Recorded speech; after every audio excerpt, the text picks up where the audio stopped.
Hello friends, welcome to DC training Pratapgarh Uttar Pradesh. दोस्तों, नई शिक्षा नीति लागू हो गई है और ये शिक्षा नीति लागू होने के बाद अपना असर भी दिखाने लगी है।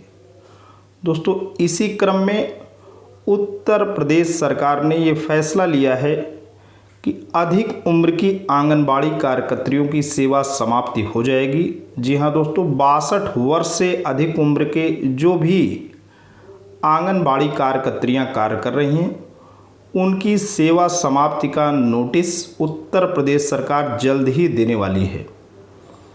तो दोस्तों, मैं नई शिक्षा नीति की इसलिए बात कर रहा हूं क्योंकि नई शिक्षा नीति में ये प्रावधान है कि 3 वर्ष से लेकर 8 वर्ष, यानी अगर हम शुरू करें तो बच्चा जब 3 वर्ष का हो जाता है तो गांव क्षेत्र में जो आंगनबाड़ी केंद्र हैं वहाँ पे बच्चे को दाखिला मिल जाता है। तो अब की बार जो नई शिक्षा नीति में बात हुई है वो बात हुई है 3 वर्ष से लेकर के 8 वर्ष, यानी पूरा आंगनबाड़ी एजुकेशन में कंप्लीट होने के बाद 3 से लेकर 6 वर्ष और कक्षा 1 से लेकर 2, ये फाउंडेशनल एजुकेशन दोस्तों बनाया गया है बच्चों के लिए। ऐसी स्थिति में बच्चों को फाउंडेशनल एजुकेशन तभी अच्छे से मिलेगी जब हमारे आंगनबाड़ी जो केंद्र हैं वो खूबसूरत होंगे और वहाँ की कार्यशैली में एफिशिएंसी दिखेगी। तो दोस्तों, फाउंडेशनल लर्निंग के जो सेंटर हैं उनमें एफिशिएंसी मेंटेन करने के लिए और साथ ही साथ वहाँ लर्निंग का एक हब बनाने के लिए उत्तर प्रदेश सरकार अब काम करना शुरू कर दी है। इसी क्रम में जो अधिक एज के आंगनबाड़ी कार्यकर्तियाँ हैं, यानी 62 वर्ष से उम्र के जो भी आंगनबाड़ी कार्यकर्त्री इस समय कार्य कर रहे हैं, उनकी सेवा समाप्ति का नोटिस उत्तर प्रदेश सरकार जल्द ही देने वाली है। आते हैं दोस्तों, पूरी की पूरी इन्फॉर्मेशन से आपको रूबरू कराते हैं। प्रदेश सरकार ने 62 वर्ष की आयु सीमा पूरी करने वाली आंगनबाड़ी कार्यकर्ताओं की सेवा समाप्त करने का फैसला किया है। साथ ही आंगनबाड़ी कार्यकर्ताओं के क्रियाकलापों की भी जांच भी कराई जाएगी।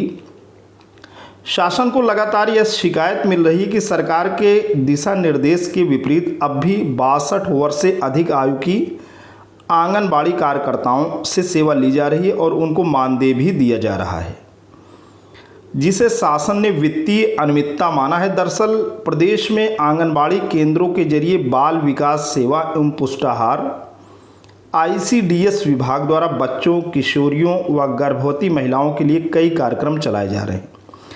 इन सभी कार्यक्रमों को अंजाम तक पहुंचाने की जिम्मेदारी आंगनबाड़ी कार्यकर्ताओं को सौंपी गई है।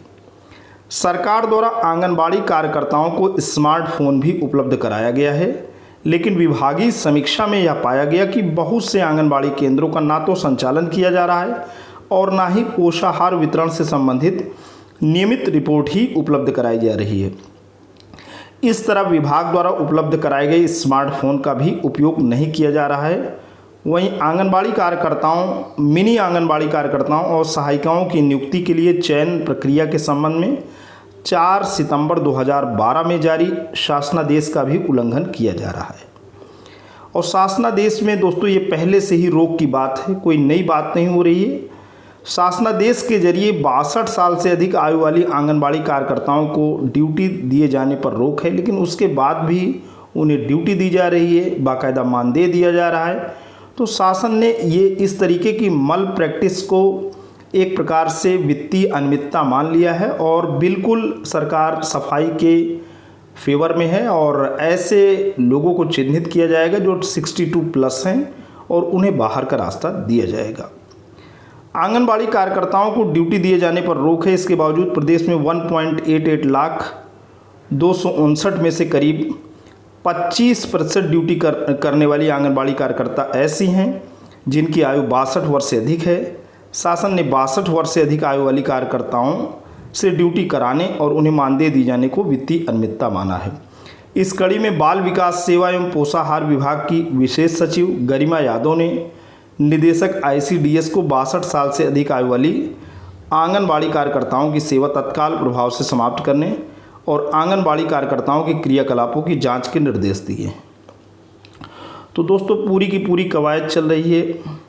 आंगनबाड़ी के जो भी केंद्र हैं वाकई वहाँ पे भ्रष्टाचार दोस्तों बहुत ही रहता है, और भ्रष्टाचार की इस कड़ी में केवल आंगनबाड़ी जो कार्यकर्त्री हैं वही नहीं शामिल हैं, पूरा का पूरा ICDS डिपार्टमेंट, सुपरवाइज़र, CDPO से लेकर के, अगर हम इसको यूनिवर्सलाइज नहीं करेंगे कि पूरी की पूरी जो पूरा का पूरा महकमा ही करप्ट है, लेकिन दोस्तों देखने में ऐसा मिलता है कि एक चेन बनी हुई है। आंगनबाड़ी कार्यकर्त्री जो भी हैं वो विवश हैं, वो मजबूर हैं। उनका जो भी सुपरवाइज़र आता है उनको मल प्रैक्टिस में इन्वॉल्व होने के लिए बाध्य करता है, और उसके ऊपर सुपरवाइज़र के ऊपर जो CDPO बैठे हुए हैं वो भी एक प्रकार का आमूल चूल परिवर्तन या रिफॉर्म की बात नहीं की जाती।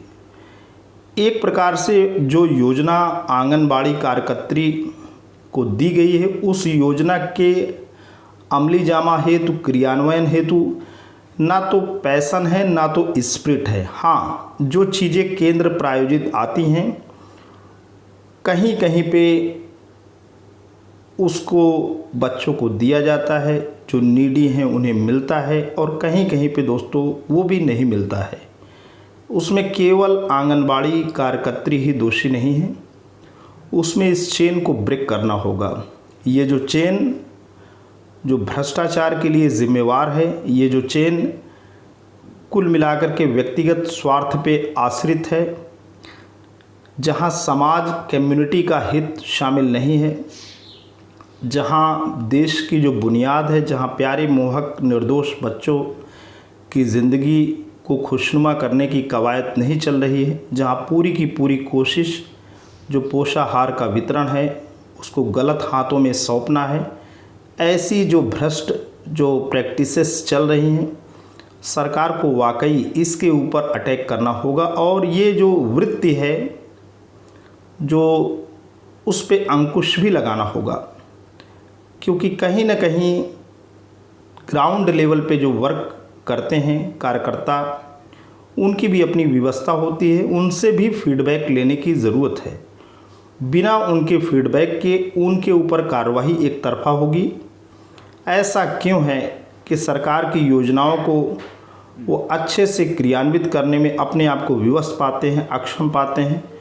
बिल्कुल ग्राउंड लेवल पे जो भी कार्य करने वाले कर्मचारी हों, आंगनबाड़ी कार्यकर्त्री हों या कार्यकर्ता हों, उनसे फीडबैक लिया जाए, और अगर कहीं ना कहीं ऊपर के लेवल पे कोई सक्षम अधिकारी इन्वॉल्व हैं तो उनके ऊपर भी कार्रवाई किया जाए, और उनके भी थेरेपी किया जाए, उनकी भी काउंसलिंग किया जाए कि वो इतने जिम्मेदार पदों पे बैठ करके छोटे कर्मचारियों का शोषण क्यों करते हैं, क्यों उन्हें बाध्य करते हैं कि जो भी पोषाहार दिया जा रहा है या जो भी योजनाएं हैं उनको मल प्रैक्टिस के लिए उकसाया क्यों जाता है। तो सबसे बड़ी बात यह है कि अगर रिफॉर्म की बात हो रही है तो केवल और केवल जो ग्राउंड लेवल पे वर्कर है उसको टीज़ न किया जाए, इस पूरी की पूरी चेन को ब्रेक करना होगा। तो दोस्तों आज के लिए इतना ही। ये वीडियो इन्फॉर्मेशन आपको कैसा लगा? अगर आपको अच्छा लगा हो तो प्लीज़ इसे लाइक करना, चैनल पे कमेंट करना। लेकिन अगर आप DC ट्रेनिंग प्रतापगढ़ उत्तर प्रदेश के इस खूबसूरत यूट्यूब चैनल पे नए हैं, पहली बार विजिट कर रहे हैं, तो प्लीज़ इसे सब्सक्राइब करें। जब भी आप सब्सक्राइब का बटन प्रेस करते हैं बराबर से एक बेल आइकन आता है, उसे प्रेस करें और चैनल को सब्सक्राइब करें। Thanks for watching and listening. This is Ajay Prakash Dubey signing off.